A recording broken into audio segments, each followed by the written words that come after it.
My name is Elena Whitford, and until a few weeks ago, I thought my life was safe, ordinary, steady.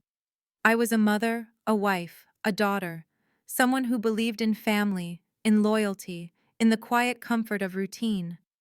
But everything changed the night my husband called me out of nowhere and told me to take our son and run. I didn't understand then. I only felt fear. Fear of losing everything I knew. Fear of discovering a truth that would break my family apart. And yet, I ran. Because sometimes, love means escaping before it's too late. The night should have been ordinary. A birthday toast, clinking glasses, and my father smiling under warm kitchen light. Then my phone buzzed, and my world split open. I remember the warmth first. The smell of baked bread, the soft scratch of old vinyl spinning on my father's beloved record player, the kind of domestic peace you don't notice until it's gone. My son sat on the counter, swinging his legs, humming along to music he didn't know. My mother moved around the kitchen like she had rehearsed for years, steps quiet, always placing things exactly where they belonged. And on the wall near the dining table hung a photograph. My father in uniform, holding me when I was small, sunlight on our faces, a day I don't remember living but somehow still feel. It used to mean protection. Tonight it felt like a warning I hadn't learned how to read. The phone vibrated again, just once, Cole's name across the screen. I stepped into the hallway, feet silent on wood. "Cole?" I whispered. His voice was not the one I knew. No laughter, no warmth, not even fear, just urgency stretched tight enough to snap. "Take our son and leave. Now." My back pressed to the wall. The hallway seemed to narrow, the air thinning. "What are you talking about? Cole, where are—" "Don't ask. Don't call back. Take him and go." A breath, ragged. "Elena, please. Don't let anyone see you leaving." The line went dead. For a long moment I couldn't move. Couldn't think. Just heard the house behind me. Laughter, forks tapping plates, my father offering another toast. The kind of scene people take photos of and frame. Safe. Solid. Home. But something inside me shifted. A small, quiet click, like a lock turning. I walked back into the kitchen. My mother looked up, smile already forming. It faltered halfway. "Are you all right?" she asked softly. I nodded too quickly. "I need to get the baby home. He's getting tired." My father didn't hear. Or maybe he did, and chose not to. I gathered coats, shoes, my son's small backpack, fingers moving on their own. My son laid his head on my shoulder, warm and trusting. My mother touched my arm, light, questioning, but didn't stop me. She always knew when to give space. Outside, the air cut cold. Down the street, an idling black SUV sat under a street lamp. Engine running. Headlights off. Watching.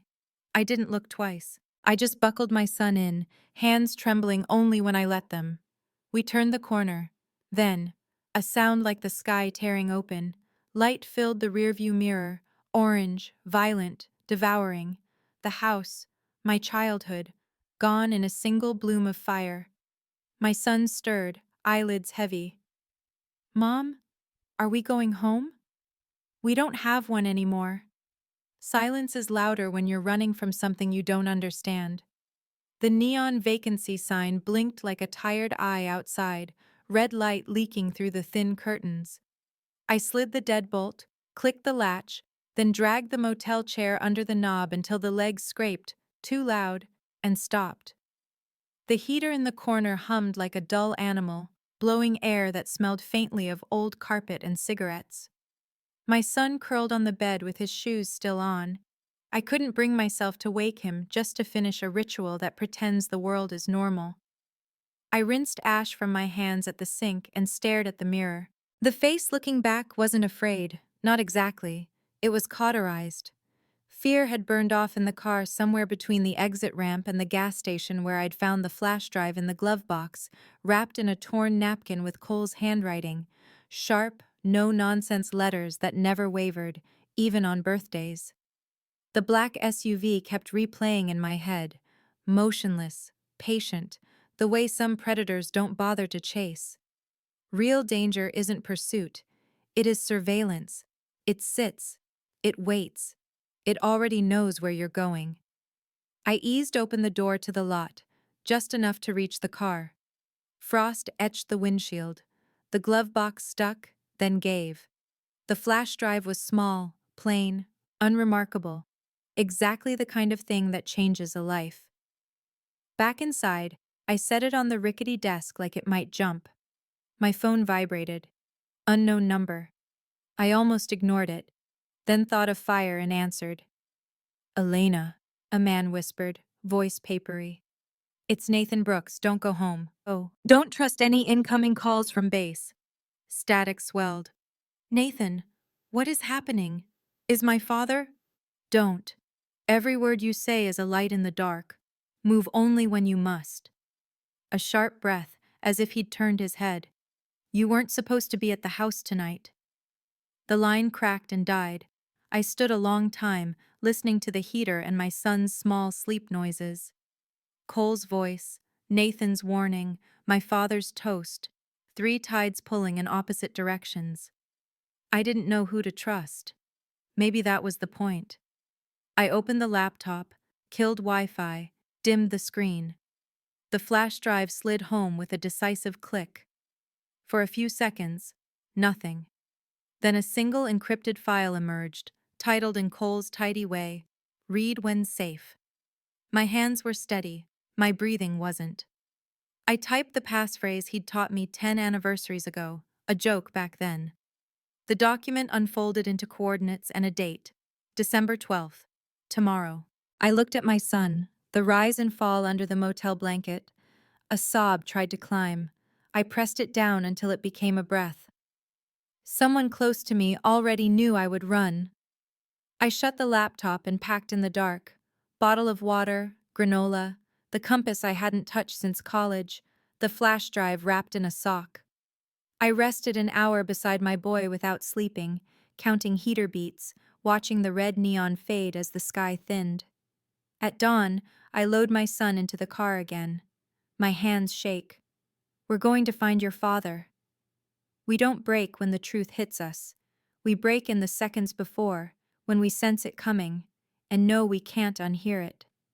Gray light skimmed the corrugated roofs as I slipped through the gate. The Arlington storage rows breathed out a smell of cold steel and dust, the kind that settles on your tongue and makes every swallow deliberate. My footsteps returned thin and metallic. Even echoes kept their distance. I counted each breath until my hands were steady, until the ghost of a black SUV in my mind stopped crowding the corners of my vision. The predator does not need to run if the prey has nowhere left to go. Locker 47 took the key like it had been waiting for only me. The roll-up door rasped, and there it was, a dull green duffel, 2 manila folders cinched with tired rubber bands, and a small USB in a clear bag. Masking tape label, blocky letters that never wavered. Coles. For E. I shut myself inside with the metal and the cold, sat on the concrete so the floor could drink the shaking from my bones, and opened my laptop. The drive clicked into place. 2 things bloomed on the screen, a folder named Ledger and an audio file. I pressed play. His voice arrived as if he were speaking from the inside of a coat, steady, frayed at the edges, painfully sincere. If you're hearing this, I'm late. I'm not hiding from you, Elle. I'm buying you time. I opened the folder. Spreadsheets stacked gray upon gray. Dates, amounts, routing codes, beneficiary names dressed like charity. Tidewater Relief, Laurel Harbor, Evergreen Veterans. Columns hopped borders with the confidence of people who never hear no. The numbers were too clean to be innocent. Harlan Price, Cole said, and the metal walls seemed to lean in.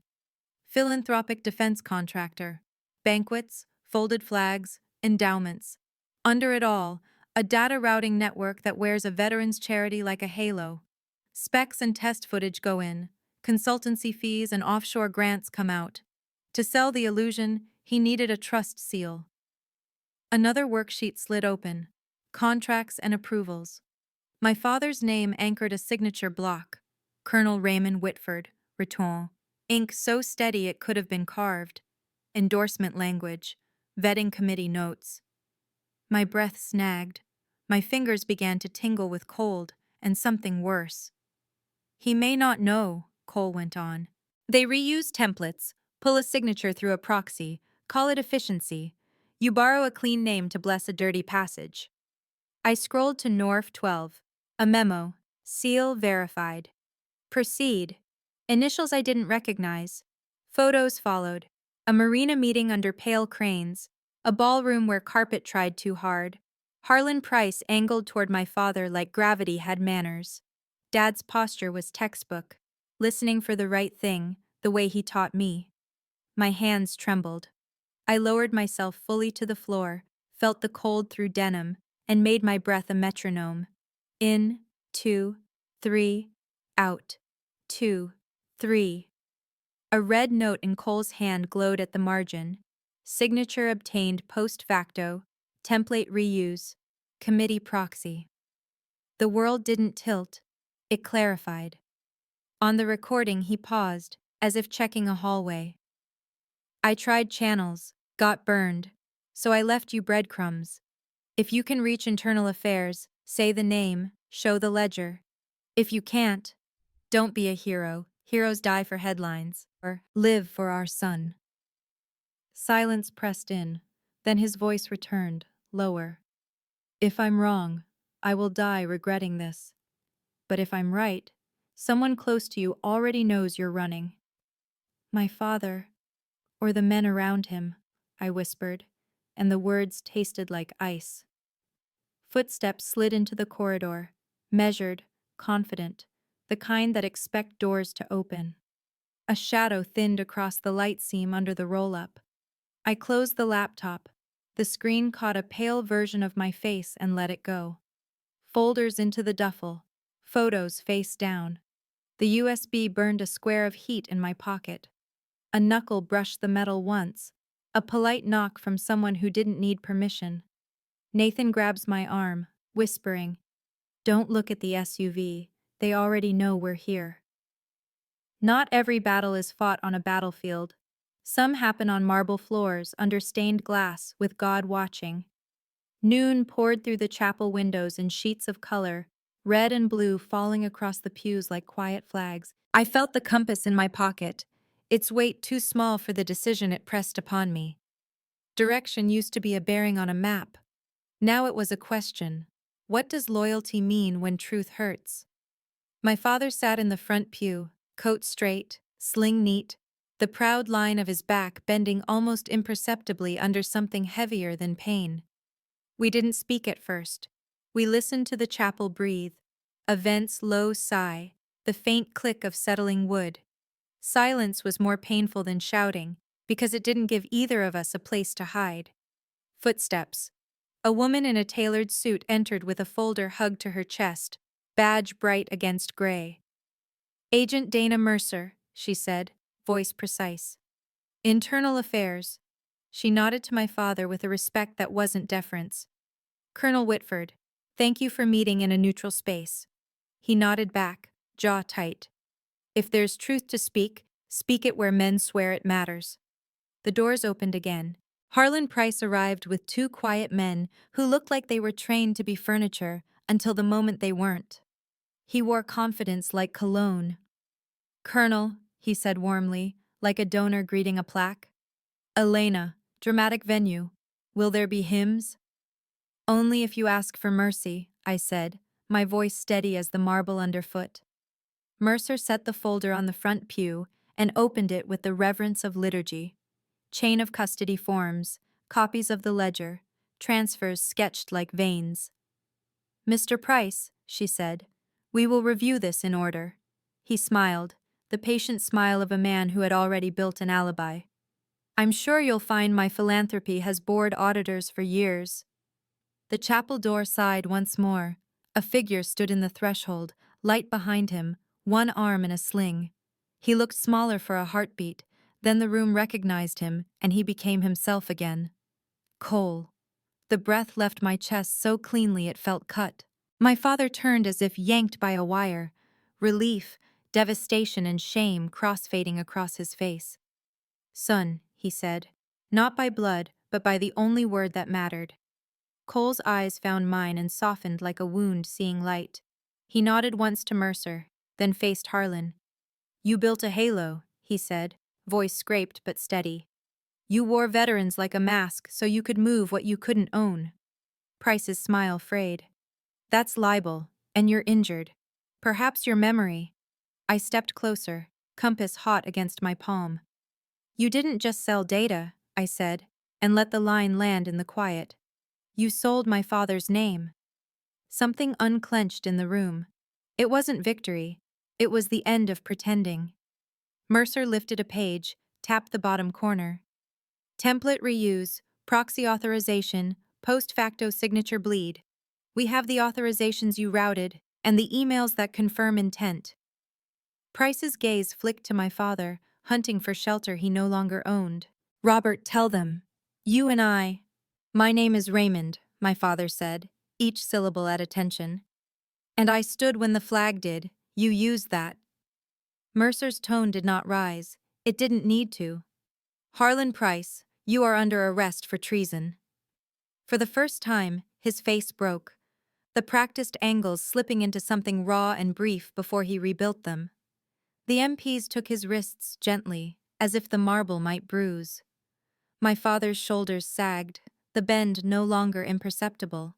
He stared at the stained glass where a soldier knelt, and I could tell he was measuring his life against a window and finding a fracture he would spend years mending.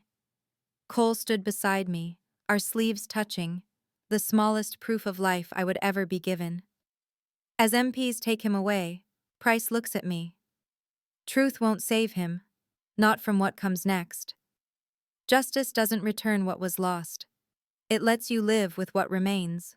Late December light found the kitchen first, spilling across the small table where my son drew airplanes with a blunt pencil. He narrated quietly to himself, wings, engines, a tiny cockpit window, and I realized I was listening for danger and hearing only graphite. Behind me, the kettle clicked. Cole balanced the pot with his good arm and poured coffee one-handed, careful, practiced. The ordinary looked like grace. Maybe that's why it was beautiful. The compass lay beside a bowl of clementines, no longer a question needling at me, just a small, silent answer. North existed whether I looked for it or not. Snow softened the porch steps. My father stood outside with his coat buttoned to the throat, breath lifting in white threads. The folded flag rested on the railing, blue field bright even in the washed-out day. We didn't speak right away. Wind touched the trees and moved on. "I spent my life telling men to stand for what's right," he said at last, not looking at me. "I should have listened to my own words sooner." His voice didn't break, it bowed. I set the compass in his palm. "It was yours first." He closed my fingers over it again, gentle as apology. "No, it's yours now. You found your way through the dark. I only stood still." We let that settle. Cole stepped onto the porch, the door clicking softly behind him. No speeches, no declarations, just the shape we made together. 3 people who had been to the edge and decided to keep walking. I took his hand and felt the steadiness there, not the urgency of escape, but the relief of choosing. My father lifted the flag. His hands shook once, then steadied. He raised it slowly, not like ceremony, more like prayer. The cloth climbed the pole and broke into wind. The sound was small and clean. Something in my chest loosened, a knot I had mistaken for a rib. Inside, my son laughed at a crooked wing he'd drawn and started again. The world wasn't sharp anymore. It wasn't safe either. It was real, and that was enough to breathe by. I thought the world ended the night the house burned. But all that ended was the lie we were living. The truth didn't destroy us. It rebuilt us. Differently, yes, but stronger. When the coffee cooled and the afternoon thinned, I stepped off the porch into the yard. Snow answered under my boots with a quiet, forgiving crush. The air smelled like pine and smoke. I opened my hand. The compass glinted, needle steady, pointing north. This time, I know where I'm going. If you've stayed with me until now, thank you. My story was not just about danger or betrayal. It was about choosing truth even when it breaks the world you knew. I would truly love to hear what you think of me, of the choices I made, the moments I hesitated, the times I stood my ground. Tell me in the comments, would you have done the same? Your voice matters here. And if my journey touched you, please support this story so others who feel lost may realize they're not walking in the dark alone.